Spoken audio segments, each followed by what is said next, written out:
Happy Tuesday, NLI Nation. How's everyone going out there? I hope you guys are staying pumped up, you're working hard, and doing all that you can do, both on and off the field, to get identified and actively recruited. You know, it's some breaking news as of a handful of hours ago from Kendall Rogers, who's an authority in the NCAA baseball world. It looks like, unfortunately, the dead period is going to be extended to April 1st in the upcoming hours or days, which is just going to continue to affect recruiting efforts of all projectable high school kids. So if you haven't done so already, make sure and send us video. You can send it to my WhatsApp at 941-322-4148, and I'll let you know your projectability and where you may fit it at the next level. So today's video is going to be about things that you as a prospect cannot do on the baseball field. All right, can't do them. If you do, you're going to be out if the college coach sees it, regardless of how interested they are in you. Okay, and I'm going to share some real life experiences from prospects that I have worked with who have done these, that have been negatively affected doing them. So let's get into it. All right, I'm going to just go over a couple, and hopefully these examples will help you not to follow in the footsteps of prospects that have done these things. All right, number one, don't show your ass on the baseball field. All right, and excuse my French, but and I was guilty of this as a high school and college player. And I'm going to relay my personal story in reference to this topic, which hopefully will help you out. Okay, if you strike out, okay, you strike out. All right. If you let up a bomb, you let up a bomb. All right. If you boot one, you boot one. All right. Baseball is a game of failure. That's as simple as that. And those who learn how to develop a short memory and learn from a mistake or a strikeout or a mislocation, whatever, are the ones that progress and develop. Those that do not and linger on those mistakes are the ones that get lost and get run over in the recruiting process. But I'm telling you right now, I can guarantee you this, that if you show your butt on the field after a strikeout, letting up a bomb, booting one, whatever the case might be, okay, that's going to be a big old check mark, and that coach is going to move on. You got to remember two things, okay? Two things here, all right? You got to do things right regardless if anyone's watching or not, okay? If you're working out by yourself, do it right, all right? Don't show your butt anytime. Whether that's you working out by yourself or you at a practice or you at a showcase or tournament game or high school game, whatever it is, don't do it. All right.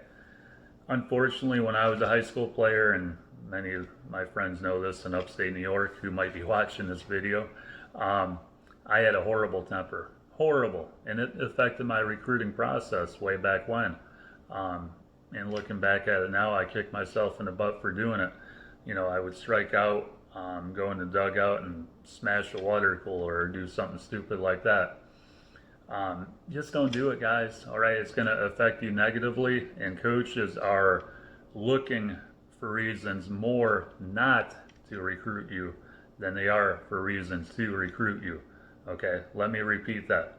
Coaches are looking more for reasons not to recruit you than they are to recruit you. Again, college coaches, this is their career. They're not going to bring on a knucklehead, all right? And they're looking for any reason not to actively recruit you. So don't give them one, all right? Number two, and there's two current guys that I work with that are going to chuckle at this, okay?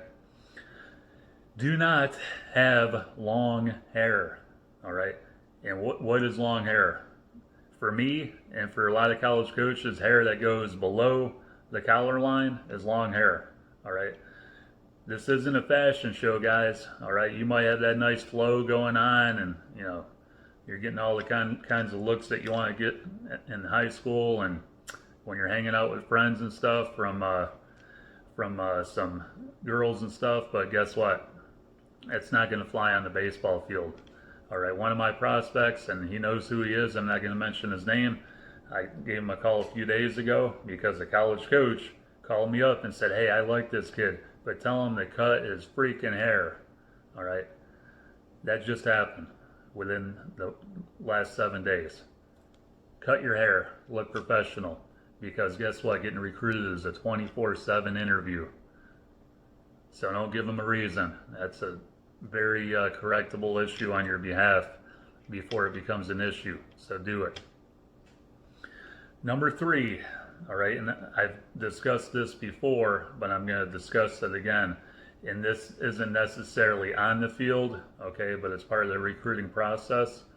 When you go to a visit of a school that's been actively recruiting you, all right, you gotta be personable, okay? You can't go there and just be quiet and not reveal your personality and communicate effectively with coaches when they're asking you questions, or you not asking questions that you want to ask but don't. It becomes readily apparent to college coaches during that visit that there's something off with this kid. You got to be personable. Okay, and here's a real life story. I had a kid who's now at a different school but was being recruited by the mid-major, and he went to a visit and he didn't say a word, like hello, goodbye, and then answered questions with That doesn't fly. All right, and after the visit was over, the one particular coach on the staff called me up and said, "Man, this kid, I don't know. We love him, but if that's his personality, that's going to be an issue." Okay, obviously you're going to be intimidated, maybe, depending on your personality, and maybe reserved when you meet a coach and staff for the first time on a visit. But you gotta be personable. You gotta be communicative. All right. If you're not, it could be a red flag for that coaching staff. So, the meaning behind this video is control the factors that you can control. Because again, and I'm going to say this for the third time, coaches look for a reason not to recruit you more than they look for a reason to recruit you. So control the things that you can control, all right, and that includes your temper, that includes your appearance with hair and so forth, not looking disheveled, and just being communicative, being a good teammate, and hustling, all right. And the fourth example I'm going to give you is effort, okay? And this is, I want you to listen to this whole story. I'm not going to mention the kid's name, and he's at a D1 school, another D1 school, and learn from this mistake that he made, okay? But in between innings, okay, don't take things for granted ever when you're on the baseball field. You should be the first one on the field, first one off the field, all right? If you're taking ground balls in between innings, don't take a ground ball in between your legs and do a pirouette, throw the first base, right? Not going to fly, all right? In between innings, unless there's a new pitcher in the game, the pitcher's allotted 5 warm-up pitches, correct? All right, so here's the story I'm going to tell you, so hopefully this one hits home. I had a kid who was a mid-major projectable D1 guy, possibly Power 5 guy. So we had a particular Power 5 coach at the game, watching him specifically in Atlanta, Georgia, and the kid was tearing it up. He had 2 hits, a double to left center field, a double down the left field line. He threw a runner out of second, threw a runner out of third. Top of the 5th inning comes. He's behind the dish. Pitcher's throwing his warm-up pitches, and the third pitch was to his backhand side. And, it was hot, 92, 94 degrees, probably feel like temperature of 100 plus degrees that day, mid-afternoon game. He was fried, obviously, but that pitch to his backhand side, he kind of olayed it, and it went to the backstop. Guess what the coach did? After this kid had 2 RBI doubles with 2 RBIs, threw a runner out at second, threw a runner out at third. Guess what that coach did after he olayed that one to his backhand side in between innings? He stood up, put his backpack on, left, and guess what? That kid was out. And the reason was, if he can't give me effort all 7 innings, we don't want him. All right? So take that to heart, guys, and that applies to everything that you do on and off the field. All right? Don't give them a reason not to recruit you. Only give them reasons to recruit you. Hope this video was informative, and make sure and subscribe to NLI Scouting on YouTube here, and also follow us on TikTok at TikTok Baseball, and then follow my scout Bobby Roberts at Smash Zone Baseball on TikTok. And we will see you on Friday. Take care, keep working hard, and only give them reasons to want you. All right, guys, have a good one.